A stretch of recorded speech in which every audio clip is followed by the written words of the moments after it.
जैसे कि आप सभी जानते हैं, सच की हमेशा जीत होती है और हमारी एक छोटी सी प्रयास आप तक बड़ी खबर पहुंचाती है। तो स्वागत करते हैं आप सभी का STS न्यूज़ चैनल पर। आगे बढ़ने से पहले आप इस वीडियो को लाइक और चैनल को सब्सक्राइब जरूर कर ले और साथ में बेल आइकन भी प्रेस कर ले। चलिए बढ़ते हैं खबरों की। बता दें, अगले साल होने वाले लोकसभा चुनाव के लिए सियासी माहौल गरमाने लगा है। बीजेपी के नेतृत्व वाले एनडीए को टक्कर देने के लिए विपक्ष ने भी तैयारियां शुरू कर दी। इस बीच विभिन्न राज्यों का माहौल जानने के लिए एक सर्वे किया गया, जिसे महाराष्ट्र और पश्चिम बंगाल को लेकर बेहद चौंकाने वाले आंकड़े सामने आए हैं।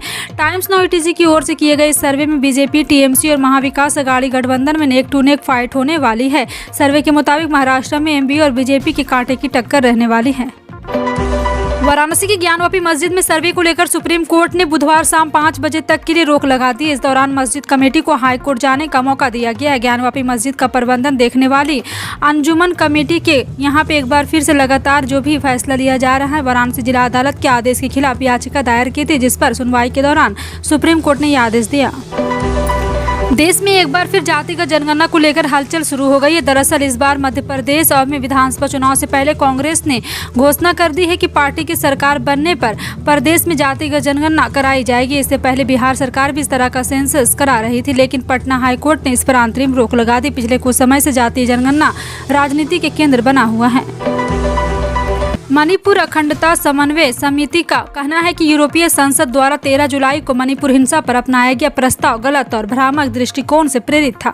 इम्फाल घाटी स्थित नागरिक समाज संगठन ने बताया कि मणिपुर में भड़की हालिया हिंसा धार्मिक आधार पर नहीं थी। यूरोपीय सांसद ने हाल ही में भारत में यहाँ पे किया गया स्थिति पर प्रस्ताव, जिसमें मणिपुर में हाल की झड़पों का विशेष रूप से उल्लेख किया है।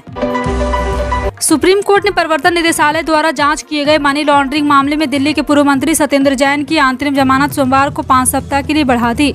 उन्हें मेडिकल आधार पर अंतरिम जमानत दी गई थी। यह घटनाक्रम तब हुआ जब आप नेता की ओर से पेश वरिष्ठ अधिवक्ता जब यहाँ नेता ने न्यायमूर्ति S बोपन्ना और न्यायमूर्ति बेला M त्रिवेदी की पीठ की सूचित किया गया कि जैन ने यहाँ 21 जुलाई को रीढ़ की हड्डी की सर्जरी हुई थी और उन्हें ठीक होने के लिए समय चाहिए। वकील सिंघवी ने पहले दावा किया कि पूर्व मंत्री का वजन 35 किलोग्राम कम हो गया। वह रीढ़ की हड्डी की समस्या से पीड़ित है। प्रदेश के मुख्यमंत्री ने मंच से पन्ना प्रमुख सम्मेलन के सफल आयोजन के लिए बधाई दी। मुख्यमंत्री ने 2024 के लोकसभा और विधानसभा चुनाव को लेकर पन्ना प्रमुख सम्मेलन में जीत का मंत्र दिया। मुख्यमंत्री ने संबोधित करते हुए कहा, बीजेपी एक व्यवस्थित तरीके से सिस्टम को खड़ा करती है। दुनिया के सभी लोकतांत्रिक देशों में सबसे बड़ी पार्टी बीजेपी पार्टी है। करोड़ों कार्यकर्ता है, लाखों पदाधिकारी, भीड़ इकट्ठी करना आसान है और लोकतंत्र में कार्यकर्ताओं को इकट्ठा करना बहुत बड़ी अलोकतांत्रिक कला है। देश भर में बारिश ने कोहराम मचाया हुआ है। जहां एक तरफ दिल्ली में यमुना का जलस्तर एक बार फिर बढ़ जाने की वजह से बाढ़ जैसी स्थिति बनी हुई है, वहीं हिमाचल प्रदेश, गुजरात, उत्तराखंड में भी बारिश ने तबाही मचाई हुई। इसी को लेकर मौसम विभाग ने कुछ राज्यों में बारिश का अलर्ट जारी किया हुआ है।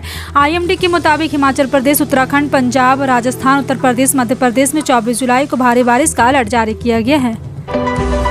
कच्चे तेल के उतार चढ़ाव के बीच देश भर में पेट्रोल डीजल के रेट्स कम ज्यादा होते रहे। हर दिन सुबह 6 बजे ईंधन की कीमत तय की जाती है। नए अपडेट के मुताबिक कई शहरों में पेट्रोल डीजल के रेट नहीं बदले हैं, तो कई शहरों में इन दामों में बदला हुआ है। हालांकि देश की राजधानी समेत महानगरों में पेट्रोल और डीजल के दाम स्थिर बना हुआ है। देश भर में बाढ़ का प्रकोप जारी, तो वहीं कुछ राज्यों में रोजाना भूकंप के झटके महसूस किए जा रहे हैं। इस बीच म्यांमार में भूकंप के झटके महसूस किए गए। जानकारी के मुताबिक देर रात करीब 10 बजे भूकंप के झटके महसूस किए गए। हालांकि अभी तक कोई जानमाल के नुकसान की खबर सामने नहीं आई है। जानकारी के अनुसार करीब 10:01 पर म्यांमार में भूकंप के झटके महसूस किए गए हैं। भारत दुनिया में चावल का सबसे बड़ा निर्यातक देश के लिए एक ऐसा कदम है जिसने दशकों से देश की अर्थव्यवस्था का बढ़ावा दिया। हालांकि दुनिया भर में चावल निर्यात की गतिशीलता को जल्द ही एक बड़ा झटका लगेगा, क्योंकि भारत ने कुछ समय के लिए दुनिया भर में निर्यात पर प्रतिबंध लगाने का फैसला किया है। आपको बता दें कि भारत ने आवश्यक अनाज की घरेलू कीमतों को स्थिर रखने के प्रयास में अन्य देशों में चावल के अधिकांश हिस्सों के निर्यात पर प्रतिबंध लगाने का निर्णय लिया है। राज्य सरकार प्रदेश में उत्कृष्ट सिंचाई सुविधाएं विकसित करने के लिए महत्वपूर्ण निर्णय ले रही। इसी क्रम में मुख्यमंत्री अशोक गहलोत ने एनीकट एवं नहरों के निर्माण एवं विकास कार्य के लिए 33.3 करोड़ रुपए की वित्तीय प्रस्ताव को स्वीकृति दी है। इन धनराशि से सवाई माधोपुर जिले के ओलवाड़ा, करौली जिले के कोसोलाव व जहाज नाला तथा जयपुर जिले के बड़ा नाला, भानवापुर, मधेराजपुरा व आंचलपुर में एनीकट का निर्माण हुआ है। आम आदमी पार्टी के वरिष्ठ नेता और राज्यसभा सांसद राघव चड्ढा ने भारतीय संविधान के अनुच्छेद 355 और 356 को बनाए रखने में विफलता के लिए भाजपा के नेतृत्व वाली केंद्र सरकार पर हमला बोला है। उन्होंने इस बात पर जोर दिया कि पूरा देश प्रधानमंत्री नरेंद्र मोदी से मणिपुर की स्थिति पर ध्यान देने और यह बताने की मांग करता है कि राज्य को अशांति का सामना क्यों करना पड़ रहा है। सांसद ने मणिपुर में राज्य और केंद्र सरकार की विफलताओं पर भी चर्चा की है। कूनो नेशनल पार्क में अब तक 3 शावक समेत 5 चीतों की मौत हो चुकी है, जिससे कूनो नेशनल पार्क में चीतों को लेकर प्रशासन अलर्ट नजर आ रहा है। चीतों की मौत की बड़ी वजह उनके गले में लगी रेडियो कॉलर आईडी भी बताई जा रही है। ऐसे में इस कॉलर आईडी को निकाल दिया गया है। कूनो नेशनल पार्क के बड़े 11 चीतों को शिफ्ट कर दिया गया है। बता दें कि यह सभी चीते दक्षिण अफ्रीका से ही कॉलर आईडी के साथ आए थे। विपक्षी दलों के गठबंधन में आम आदमी पार्टी भी शामिल है, जिससे राजनीतिक गलियारों में इस बात की चर्चा भी चल रही कि क्या आम आदमी पार्टी और कांग्रेस का विधानसभा चुनाव में भी गठबंधन होगा। ऐसे में आप पार्टी ने मध्य प्रदेश में कांग्रेस के साथ गठबंधन को लेकर स्थिति क्लियर कर दी है। मध्य प्रदेश में आम आदमी पार्टी के प्रदेश प्रभारी BS जून ने कहा कि विपक्षी दलों में कांग्रेस के साथ समझौता सिर्फ लोकसभा चुनाव के लिए हुआ है, लेकिन मध्य प्रदेश में हमारा ऐसा कोई गठबंधन नहीं। विधानसभा में हम पूरी सीटों पर चुनाव लड़ेंगे। पंजाब के मुख्यमंत्री भगवंत मान ने युवाओं को नया तोहफा दिया। सोमवार को पंजाब सरकार ने इंग्लिश फॉर वर्क प्रोग्राम का ऐलान किया। इसके तहत उच्च शिक्षा विभाग और ब्रिटिश काउंसिल के दरमियान एक समझौता ज्ञापन साइन किया है। जानकारी के अनुसार इस ज्ञापन के तहत मुफ्त अंग्रेजी ट्रेनिंग के लिए उच्च शिक्षा विभाग पहले बैच में 5000 विद्यार्थी का चयन करेगा। मुख्यमंत्री भगवंत मान ने कहा कि इंग्लिश फॉर वर्क प्रोग्राम से पंजाब के नौजवान विश्व स्तर पर कम्पीट करने के लिए अंग्रेजी में सशक्त होंगे।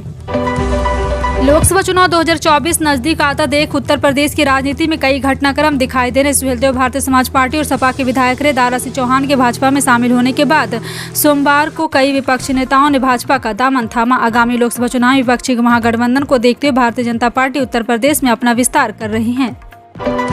राज्यसभा में सोमवार को भी मणिपुर हिंसा के मुद्दे पर जबरदस्त हंगामा हुआ। इस दौरान आम आदमी पार्टी के सांसद संजय सिंह को राज्यसभा में सस्पेंड कर दिया गया। संजय सिंह को शेष बचे पूरे मानसून सत्र के लिए राज्यसभा से सस्पेंड किया गया।